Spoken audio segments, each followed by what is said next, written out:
मरकस की इंजील 11 बाब 27 आयत से 33 आयत तक। यीशु के इख्तियार पर एतराज़।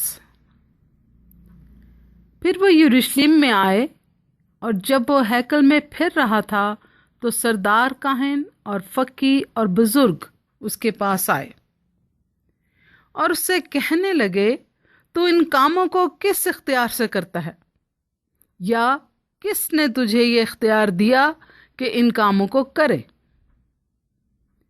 यीशु ने उनसे कहा, मैं तुमसे एक बात पूछता हूँ, तुम जवाब दो तो मैं तुमको बताऊंगा कि इन कामों को किस इख्तियार से करता हूँ।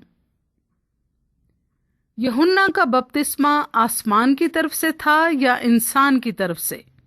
मुझे जवाब दो। वो आपस में कहने लगे कि अगर हम कहें आसमान की तरफ से तो वो कहेगा, फिर तुमने क्यों उसका यकीन ना किया?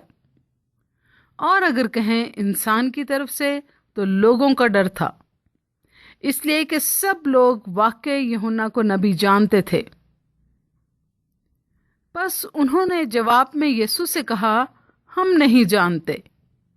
यीशु ने उनसे कहा, मैं भी तुमको नहीं बताता कि इन कामों को किस इख्तियार से करता हूँ। पाक कलाम के पढ़े और सुने जाने पर खुदा की बरकत हो। आमीन।